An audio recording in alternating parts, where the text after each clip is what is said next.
জাতীয় সংসদ নির্বাচনে বরাবরই বড় ফ্যাক্টর নারী ভোটার, আর নতুন প্রেক্ষাপটে এবারে নির্বাচনে ভোট দিতে মুখিয়ে আছেন তারা।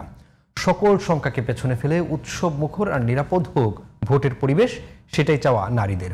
সেই সাথে আগামী নির্বাচনে নারী প্রার্থীদের অংশগ্রহণ আগের যে কোনো বারের চেয়ে দেখতে চান বেশি তারা। বিস্তারিত জান্নাতুল ফেরদৌসের রিপোর্টে, ক্যামেরায় ছিলেন মুজাফফর রহমান।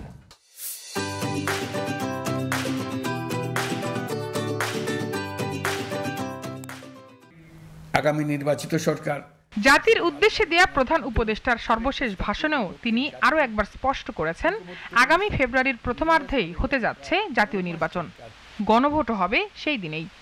এই নির্বাচন উৎসব মুখর, অংশগ্রহণমূলক ও সুষ্ঠুভাবে অনুষ্ঠানের জন্য আমরা সব প্রস্তুতি গ্রহণ করছি। এবারে এই ভিন্ন রকম ভোট উৎসবে সামিল হতে দেশের নারী ভোটাররা অপেক্ষায় আছেন উৎসাহ আর উচ্ছ্বাস নিয়ে।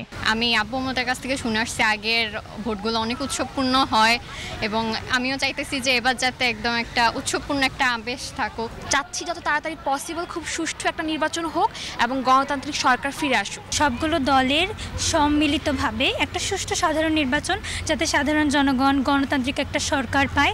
তবে জুলাই সনদ বাস্তবায়নে প্রক্রিয়া সহ বেশ কিছু ইস্যুতে এখনো বিভেদ দূর না হওয়াতে আছে কিছুটা শঙ্কাও। আমার খেটে খাওয়া মানুষ সুস্থ ভোট চাই, সুস্থ নির্বাচনটা হোক, সুস্থভাবে চলাফেরা করতে পারি। নির্বাচন কমিশনের সর্বশেষ তালিকার তথ্য মতে এবারের নির্বাচনে ভোটার সংখ্যা 12,76,12,384 জন।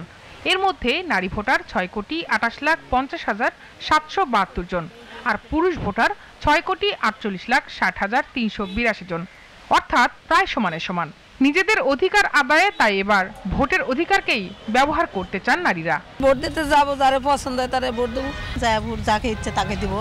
বিগত 3টি নির্বাচনে ভোট না দিতে পারার অভিযোগ আছে অনেকের, এবার সেই আক্ষেপ ঘোচাতে চান নারীরা। তবে এদিকে ভোট কেন্দ্রে নিরাপত্তা নিশ্চিত করা এবং নারীদের এগিয়ে নিতে ইশতেহারে কি থাকা উচিত, সেই ছক কষছেন দলগুলোর প্রার্থীরাও।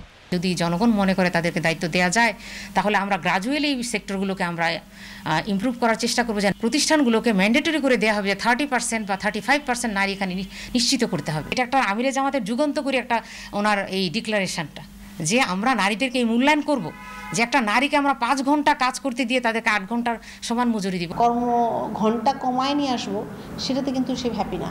আমরা যেটা করতে পারি, তাদেরকে আরেকটু কর্মদক্ষতা বৃদ্ধি করে সেই জায়গায় এফিসিয়েন্সি তার বাড়ানো যায় কিনা, তাকে উপার্জনটা আরেকটু বাড়িয়ে দেওয়া যায় কিনা, যেটাতে এবং ফ্যামিলি কার্ড বলেন, বাকি যেই সমস্ত ফার্মার্স কার্ড বলেন, এগুলোর দ্বারা কতটুকু সাপোর্ট তাদের ফ্যামিলিকে আমরা এনশোর করতে পারি। জুলাই বিপ্লবের মধ্য দিয়ে দেশের প্রচলিত রাজনীতি যেমন ধাক্কা খেয়েছে, ঠিক তেমনি পরিবর্তন এসেছে ভোটারদের মনেও। অন্ধ সমর্থন বা আনুগত্যে এবার ভোট টানা আগের মতো সহজ হবে না। আর তাই মোট ভোটারের অর্ধেক যারা, সেই নারী ভোট পেতে ইশতেহার ও প্রচারণায় কি নতুনত্ব আনছে দলগুলো, সেটি এখন দেখার অপেক্ষায়। জান্নাতুল ফেরদৌসি, জিটিভি নিউজ, ঢাকা।